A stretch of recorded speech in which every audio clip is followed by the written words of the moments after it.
मगरबी बंगाल की हुकूमत ने लिया बड़ा एक्शन। सीबीआई को दी 3 बड़े स्कैम के जांच की इजाज़त। Teacher recruitment scam, municipal recruitment scam और कोऑपरेटिव स्कैम। ज़रा आप भी वज़ीर आला शुभेंदु अधिकारी को समाप्त करें और आपको मगरबी बंगाल की नई हुकूमत से कितनी बेहतर उम्मीद है, कमेंट ज़रूर करें। যেটা আজকে সই করলাম, সিবিআইর 4টি মামলা গত 4 বছর আগের মুখ্যমন্ত্রী, স্বরাষ্ট্রমন্ত্রী বিধায় আটকে রেখেছিলেন।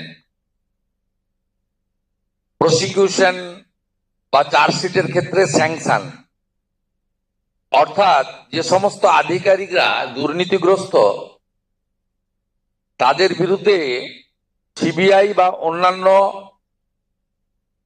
কোর্ট নিযুক্ত তদন্তকারী সংস্থা তারা চার্জশিট দিয়ে তাদেরকে পানিশমেন্ট বা প্রসিকিউশন দেওয়ার ক্ষেত্রে স্যাংশন নিতে হয় আইন অনুযায়ী।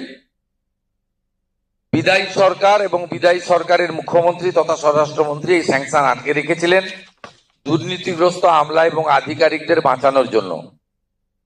আজকে আমরা সিবিআই কে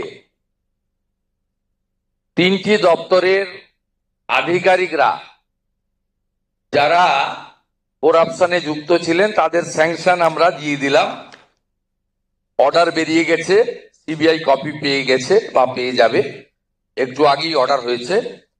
এটাতে এডুকেশন ডিপার্টমেন্টের টিচার রিক্রুটমেন্ট স্ক্যাম রয়েছে,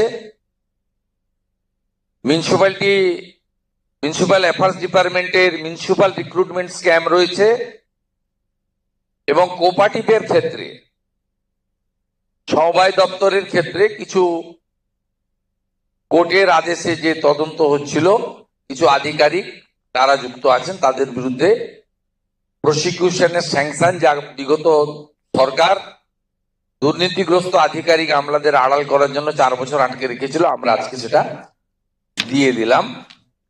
এটা আপনাদের মাধ্যমে জনগণকে জানালাম যে এই সরকারকে যে প্রত্যাশা নিয়ে আপনারা এনেছেন যে করাপশনের ক্ষেত্রে জিরো টলারেন্স এবং বিগত ইনস্টিটিউশনাল করাপশনের ক্ষেত্রে তারা যথাযথ ব্যবস্থা নেবে, এই অল্প সময়ের মধ্যে এটি একটি তার বড় উদ্যোগ।